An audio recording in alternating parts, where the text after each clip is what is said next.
भाई तू आवा दे नहीं, तू जावा दे कर। यार एक बात बताओ, अबे तुमसे दो फटके नहीं बर्दाश्त होते ऊपर से। उस दिन वो राजस्थान रॉयल्स भाई 9 रन पे 5 आउट होके भी 150 प्लस कर गए थे। और ये अबे ये तिलक से हार गए 1 रन से, मुंबई इंडियंस से नहीं। जो मुंबई इंडियंस जीत के नहीं दे रही थी पूरी टीम मिलके, उसका एक लड़का भारी पड़ गया भैंस की आंख सब पे। भाई यही सबसे बड़ा मैसेज है। अगर ये मुंबई वाले जाग गए ना, देखो एज पंजाब मुझे टेंशन हो रही है, एज पंजाबी फैन मुझे टेंशन हो रही है। वैसे तो मैं चाहता हूं ये ना आए टॉप 4 में, लेकिन मेरी ये अभी भी टॉप 4 में है, मुझे नहीं पता क्यों। लेकिन भाई लोगों, नीता ताई के लिए आज गाना गाऊंगा मैं भाई लोगों यहाँ पे। आला रे दम लगाएंगे, जान लगाएंगे। हे मैं नकल मार के ही गाता है, ऐसे भैंस क्या कतई मेरे रटे हुए थोड़ी हैं। थोड़ा ऐसे बस आईज ऐसे ऐसे होती हैं। ओके, दम लगाएंगे, जान लगाएंगे, जलवा ऐसा दिखा देंगे हम, लोहा गला देंगे, ठक ठक पानी जला देंगे, दुनिया हिला देंगे हम। यही नहीं बेटे, आगे भी सुन। आंधी की ना परवाह, ना बिजली का डर, तूफान को कह देंगे वहीं पे तू थम। दिल दम से इस जहां पे छा जाएंगे हम, उसके बाद फिर से दुनिया हिला देंगे, होय होय पानी जला देंगे। उसके बाद आगे सागर पे हम, खींच के रखो मीटर मुंबई वालों, सागर पे हम, सड़कों पे हम, पचड़ी पे हम, गलियों में हम, घर घर हैं, घर गाहे में हम, घर गाहे में हम, लुक्कड़ पे हम, आफत में हम, राहत में हम। ओ ऐड आ गई भैंस के बीच में। ओ अपनी जमीन की चाहत में हम, डंडे उड़ा देंगे, है छक्के छुड़ा देंगे, जलवा ऐसा दिखा। भाई कमाल होगी भाई, मजा आ गया भाई लोगों, आउटस्टैंडिंग यार भाई लोगों। तिलक वर्मा की एक अनोखी पारी भाई लोगों, समझाने में थोड़ा सा समय लगेगा। देखो मैंने इंस्टाग्राम पे एक रील डाली थी, आप लोग यहां पे भी यस और नो कर सकते हैं। क्या तिलक वर्मा का ये जो 100 है, क्या ये बेस्ट 100 है? मुझे लग रहा है वन ऑफ द बेस्ट में तो कोई डाउट ही नहीं है। देखो जब भी कोई प्लेयर 100 बनाता है ना, अक्सर उसका स्टार्ट लगभग लगभग ठीक ठाक हो चुका होता है। लेकिन हमारे सामने इतिहास में भी कुछ ऐसे एग्जाम्पल्स हैं जिसमें 50 जो है वो बड़ा फंसा फंसा सा किया बैट्समैन ने, और उसके बाद उसने बड़ा क्विक 100 किया। If you know you know. भाई लोगों, पिछले 2 दिनों में हमने 2 ऐसी बेहतरीन पारियां देखी। जब इन पारियों की शुरुआत हुई, कल मैं कूपर की बात कर रहा हूं, प्रियांश आर्या तो अलग लेवल पे खेल रहा था ना, वो तो शुरू से ही फेंटता हुआ चला गया। कल कूपर जिस तरीके से खेल रहा था, आई थिंक 20 में 14-15 रन थे उसके। आज जिस तरीके से तिलक खेल रहा था, 22 में 19 रन थे। क्या ये 150 का स्ट्राइक रेट करेंगे? क्या 160 का कर सकते हैं? भाई लगभग लगभग 200 का स्ट्राइक रेट। यहां तो तिलक का 200 पार ही हो गया ना। वो कल कूपर वाला भी बड़ा दुविधा में फंसा हुआ था। 2 बेहतरीन आउटस्टैंडिंग पारियां देखने को मिली हैं। देखो जब तुम आते हो ना, अगर पूरा एकदम से कमाल स्टार्ट हो जाए, जैसे प्रियांश आर्या करता है, या जैसे ये लड़का अभिषेक करता है, सूर्यवंशी करता है, और भी हैं कुछ टुल्ले इन द हाउस गाइज, जिस तरीके से ये लोग स्टार्ट करते हैं फिर तो कोई दिक्कत नहीं है। लेकिन जब तुम देखो, मैं यहां बताना ये चाह रहा हूं कि 18 में जब कोई 15 पे आउट होता है तो ब्रो पॉसिबिलिटी तो वहां पे भी थी, लेकिन तुम अपना विकेट फेंक गए क्योंकि तुम्हें अपने ऊपर यकीन नहीं था, भरोसा नहीं था। मुझे लग रहा कहीं ना कहीं थोड़ा उस हिसाब से, समझ रहे हो तुम? तो यहां पे भी ये दोनों पारियां फंसी हुई थी भाई लोगों। अब आ जाते हैं तिलक वर्मा के ऊपर स्पेसिफिक बात करने। भाई साहब ये 3 पेज भरे हुए हैं, 3 पेज भरे हुए हैं तिलक वर्मा की पारी किस तरीके से चली है यार।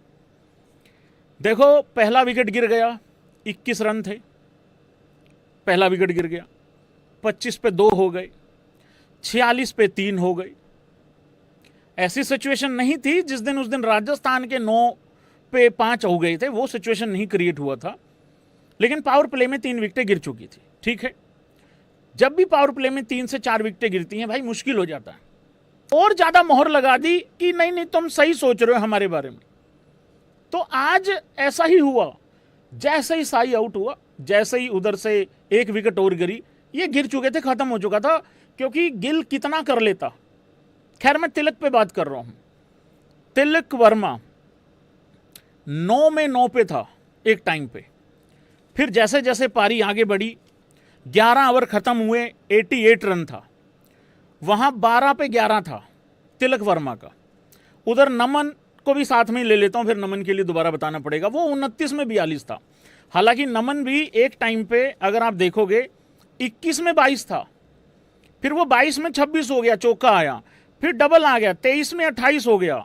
फिर नमन का जैसे जैसे आगे आगे चलता रहा कहानी, और 27वीं बॉल पे नमन ने पहला छक्का मारा 27वीं बॉल पे। फिर आगे चलते रहे भाई लोगों। तिलक 18 में 16 पे था, 18 में 16 पे। उधर नमन 32 में 45 था, 12.3 ओवरों के बाद 96 पे चौथा विकेट जब गिरा। फिर उसके बाद भाई 22 में 19 था, और उसके बाद मामला देख लो, यहां पे है ही है, ऑलरेडी मेंशन है भाई लोगों। 23 बॉल में 82 रन, ऐसा कहर मचा। और वो 14th ओवर के बाद ऐसा क्या हुआ, सबने देखा, सबने सुना भी, लिपसिंग भी रीड करी सबने। पर जो भी हुआ हो, जो भी बोला हो हार्दिक पांड्या ने, वो हर ओवर के बाद बोलो भाई, उसके बाद नहीं रुक के दिया। आप देखो ये जो 14th ओवर था, 14th ओवर के बाद जब 15th ओवर आया, 14 ओवरों के बाद टाइम आउट हुआ था, ये कृष्णा जी का ओवर था भाई साहब। कृष्णा जी ने कहीं ना कहीं इनिशिएटिव लिया और मुंबई इंडियंस को कहा, ए अमीर लोगों जागो, तुम लोगों को अंबानी साहब के नाम की परवाह नहीं है क्या? मुझे है, आओ जरा मैं करवाता हूं तुम्हारा कमबैक। भाई लोगों, तुम्हें अशोक शर्मा की तो पिटाई याद होगी, लेकिन वहां पे कृष्णा जी ने 19 रन दिए भाई 15वें ओवर में। छक्का चौका, चौका 2, फिर वाइड, फिर सिंगल, फिर सिंगल। ये पहला लक्षण था कि मुंबई शायद 175 कर जाएगी, 170 कर जाएगी। ये पहला चांस था कि 170 तो कर ही लेगी। फिर उसके बाद भाई लोगों 28 में 37 पे जा पहुंचा तिलक, मतलब 28 में 37 था, फिर वो 30 में 47 चला गया। लब्बो लबाब ये है, करते कराते उसका अर्धशतक पूरा होता है। कितनी बॉल में पूरा होता है मैंने लिखा हुआ है, मैं तुम लोगों को चेक करना चाहता हूं और ये जानना चाह रहा हूं कि कोई सो तो नहीं रहा है, क्योंकि मुझे तकिए नीचे रख के सो जाते हैं भाई लोगों मोबाइल में, मेरी पूरी दिन गर्दन अकड़ी रहती है। फिर कितनी बॉल में, बिल्कुल ठीक लिखा भाई लोगों, जाग रहे हैं सारे। 33 बॉल में, मैंने भी लिखा हुआ है, देखो सबसे ऊपर मैंने भी लिखा हुआ है 33 बॉल में। 33 बॉल में भाई लोगों अपना 55 रन पूरे हो गए थे, क्योंकि वहां पे छक्का आया था। 32 में 49 था, ये भी नहीं भूलना चाहिए है। फिर उसके बाद भाई लोगों आता है मोस्ट इंपॉर्टेंट ओवर, जिसमें चीखें निकलवा दी तिलक वर्मा ने। ये 18वां ओवर था अशोक शर्मा का। इस ओवर में आते हैं 26 रन भाई लोगों, 6 4 4 6 हट भाई 6, फिर डॉट आता है आखिरी। एक बार लग रहा था शायद वो कल पंजाब ने जिस तरीके से किया, मतलब इस मैच से पहले, कि 32 रन जब माकरम को पड़े, तो यहां पे भी वो वाला आने का चांस है। उसके बाद भाई लोगों फिर जो है, फिर हार्दिक पांड्या उधर से रना बोली खेल रहा था, मतलब ये पारी जिस तरीके से चल रही थी। लेकिन फिर 42 बॉल में 90 पे पहुंच गया तिलक वर्मा। 22 में 19 और 42 में 90, यार ये अनबिलीवेबल चीज है भाई लोगों। इस चीज के लिए ताली होनी चाहिए भाई लोगों। रॉक, मतलब यार देखो, सब बर्बाद थे, सबका स्ट्राइक रेट खराब था, उसका भी खराब होके आउट हो जाता तो पूरी मुंबई इंडियंस ही फेल थी ना यार भाई। 19 बॉल में 22 बॉल में 19 और 42 में 90 पे पहुंचना, और फिर 45 में 101 कर जाना, 91 पे था, छक्का लगा, 97 गया। अब आखिरी बॉल पे चौका आना ही आना चाहिए था भाई, क्योंकि ये पारी एक तो हार में जाना डिजर्व नहीं करती थी, दूसरा ये सेंचुरी एक्चुअली डिजर्व कर रही थी। और आज तिलक ने भी ये बताया कि अगर तुम T20 के अंदर भी टेस्ट वाली पारी खेल रहे हो ना भाई, वो भी इस तरीके से एक क्रेजी नॉक एंड हो सकती है, मतलब बन के। ये सबसे बड़ी बड़ी गजब की यार, मतलब एक तरीके से सीख टाइप है ये। क्योंकि जब भी कोई बंदा 18 में 15 करे और कोई बंदा 20 में यार 14-15 करके खड़ा हो, तो ऐसा ही लगता है भाई इसने मैच मरवा दिया, इसने बर्बाद कर दिया। और उस टाइम पे वो प्लेयर भी यही सोच रहा होता है कि मैं मैच ले डूबा हूं, मैं मैच खत्म कर चुका हूं, अपनी टीम पे मैं बोझ बन चुका हूं। ये 2 पारियां हर एक उस प्लेयर को मोटिवेशन देंगी कि नहीं, आखिरी तक इसका एक ही इलाज है, आखिरी तक रुकना पड़ता है बस। ये तभी पारी जस्टिफाई हो पाएगी, नहीं तो मैच तो तुम ले डूबे हो शुरू में ही। तो ये थी भाई लोगों तिलक वर्मा की पारी, आउटस्टैंडिंग, अनबिलीवेबल भाई लोगों। तुम लोगों ने एक चीज नोटिस की, मेरा राज, मेरा T20 का सरताज, मेरा चिंगम, मेरा बादशाह, मेरा रॉक स्टार, मेरा वर्ल्ड कप विनिंग कैप्टन, मी गोती भैया, मी गोती भैया, मी गोती भैया। मैं जो सोच रहा हूं, मैं जो 11 बना रहा हूं, वही गोती भैया सोच रहे हैं। ऐसा होता है भैया कि जो मैं सोचा वही वो सोचा। हमारा ऐसा पेयर हो रखा है बिल्कुल एकदम।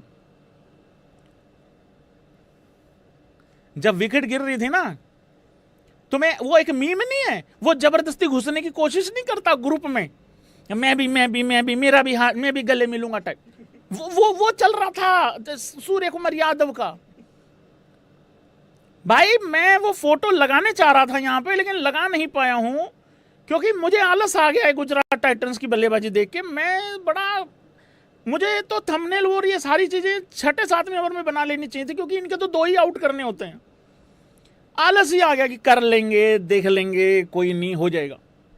वो ऐसे करके मतलब भाई वो बुमराह की यहां इस जगह पे पीठ, यहां पे अपना मुंह, जैसे सपोज करो ये बुमराह की पीठ है, सपोज करो ये, ठीक है, यूं करके चला गया। क्योंकि बाकी जो जिन्होंने थोड़ा बहुत परफॉर्म किया है वो फ्रंट से अलाउड थे कि तुम फ्रंट से आके हक करके जाओ, वो कमर से ही कर कुरा गया 2-3 बारी। कमाल है यार भाई यार। देखो मैं यहां पे एक बात बता दूं, मैंने कुछ, क्योंकि मैं बात कर रहा हूं यहां पे सूर्य कुमार यादव की, भाई लोगों मैंने आज थोड़ा सा ट्विटर भी रखा हुआ भाई लोगों, तालियां हो जाएं ऐसी बात पे। उस्ताद जी आलस नहीं था, उस्ताद जी थोड़ा सा ऐसा ढूंढ रहे थे। देखो जब स्टैट्स होते हैं ना तो आप अच्छे से और बात कर सकते हो। सूर्य कुमार यादव की ये इन द लास्ट 14 T20s पारी है, ये T20 आई नहीं है, T20s इनिंग है ये। 12, 32, 34, 18, 33, 18, 11, 0, 16, 51, 6, 33, 0, 15। भाई देखो इस टाइम पे क्या हो रहा है कि यहां मुंबई इंडियंस छोड़ो, यहां इंडियन टीम में रहेंगे कि नहीं रहेंगे भाई साहब। मेरे चिंगम राजा, मेरा सरताज, मेरा बादशाह, मेरा आदमी, मेरा टांग उठा के छक्का मार देने वाला जोफ्रा को पहली बॉल पे यूं करके श्रेयस अय्यर की कैच पे इतना हैरान परेशान हो जाने वाले इंडियन टीम में रहेंगे कि नहीं रहेंगे, ये बड़ा चिंता का विषय है भाई। और जब तक मेरा राजा नहीं चलेगा, मुंबई इंडियंस उस तरीके से रूल नहीं कर पाएगी जिस तरीके से अक्सर करती होती है। देखो गिरधारी भाई तो आ जाएगा, कोई दिक्कत नहीं है, एक आध मैच में और आ जाएगा, कोई टेंशन नहीं है, लेकिन रन बनाने बहुत जरूरी है भाई। सूर्य के बगैर ये टीम नहीं जीत पाएगी, लगातार नहीं जीत पाएगी, ये बात तो है। तो ये है भाई लोगों कहानी। और हेलो, हाँ भाई मुंबई इंडियंस के हेटर्स लोग बोल रहे हो? हाँ नमस्कार भाई, नमस्कार। और सब ठीक है भाई लोगों? भाइयों अपना काम चालू करो, फिर लेट हो गए भाई, काफी देर होगी मैच जीते मुंबई इंडियंस को। नहीं घड़ी नहीं पहनी है, एक्टिंग तो है ना। हाँ काम चालू करो अपना, वो फिक्सिंग वाला की फिक्सिंग थी। हाँ चालू करो भाई, हैं देर होगी काफी, चालू करो। देखो भाई एक ही बात बोलना चाहता हूँ, जितने भी मुंबई इंडियंस के हेटर्स लोग हैं अपने ही हैं यार, कोई दिक्कत थोड़ी है। 2 ही महीने होते हैं हम इधर उधर, बाकी तो सब एक ही होते हैं। बस एक तुम रो लो और खुल के रो लो, क्योंकि उस्ताद जी की मजाक में प्रेडिक्शन एकदम बैंग ऑन गई है आज। भाई प्रेडिक्शन करना वैसे तो बहुत कुत्ता काम है, क्योंकि गाली खानी पड़ती है इसमें बहुत ज़्यादा। आज मुझे महसूस हो रहा है यार इतना बुरा भी नहीं होता है, बड़ी एप्रिसिएशन भी मिलती है, लेकिन खबरदार अगर मुझे किसी ने भी क्रेडिट दिया तो मैं क्रेडिट नहीं लूंगा, क्योंकि मैं प्रेडिक्शन वाला काम करता ही नहीं भाई। मेरा लगा तुक्का, मेरा सरेआम तुक्का लगा है। मैंने कल बोला Tilak Varma man of the match होगा, आज इंस्टा पे वॉच लॉन्ग करने से पहले भी रील डाली, वो अभी भी डली हुई है, स्टोरी लगी हुई है, उसमें भी यही बोला आखिरी में, और ये भी बोला कि 2 विकेटें जल्दी गिर जाएंगी। बस थोड़ा बुमराह का 3 विकेटें नहीं हो पाया मतलब उस हिसाब से, पर बुमराह विकेट ले ली, मतलब वो आता हूँ एक एक करके मतलब उस हिसाब से। तो ये है भाई कहानी। देखो बात ऐसी है, उधर से एम्पायर लोग भी कह रहे थे यार भाई तुम जल्दी जल्दी आउट हो, ए बटलर तू आउट है, चल निकल यहाँ से, चल निकल यहाँ, भैंस क्या हमारा कमबैक नहीं हो रहा। भाई लोगों एम्पायर के चेहरे पे भी ऐसा फ्रस्ट्रेशन देखने को मिला है, और ये सब लोग हेटर्स लोगों की शब्दावली है, इसमें से मेरी कोई भी शब्दावली नहीं है। तो जितने भी फिक्सिंग वाले हैं, अरे यार हद होगी यार, कभी तो अप्रिशिएट कर दिया करो मुंबई इंडियंस को। वो चेन्नई किसी से जीत जाए, तुम कहते हो हारी हुई टीम थी सामने वाली मुंबई जीत जाए, फिक्सिंग है, ऐसा नहीं होता। हाँ तुम ही हो ईमानदार, बस हद करते हो यार भाई, ऐसा थोड़ी होता है यार। जसप्रीत बुमराह भाई biggest positive of the day. Jasprit Bumrah ने विकेट निकाली भाई नए बॉल से, एक्चुअली 3 ओवर 15 रन 1 विकेट। देखो 1 विकेट मिलना बहुत ज़्यादा जरूरी था, रन तो कई बार बुमराह वैसे भी नहीं देता, और अगर देता है तो ठीक ठाक ही देता है, ओके ओके देता है। चलो एक ही मिली तो सही यार, बुमराह ने तो वो स्कोर कार्ड भी नहीं आने दिया था नीचे। अभी तो वहाँ मुंबई इंडियंस वर्सेस गुजरात वाला ही वो बैच आया हुआ था वहाँ पे, वो स्कोर कार्ड भी बाद में आया जब विकेट गिरी है। तो अच्छा है कम से कम विकेट तो मिली। अब भाई लोगों डिसाइड कर लो कि बुमराह का घी खत्म है कि नहीं है, जो भी डिसाइड करना है कर लो। देखो बात ऐसी है भाई कि 1 विकेट मिलना बहुत ज़रूरी था, अर्शदीप के साथ भी ऐसा ही हो रहा था, उसको भी विकेट नहीं मिल रहे थे नए बॉल से बिल्कुल भी, लेकिन जब मिले तो फिर अब मिल ही रहे हैं।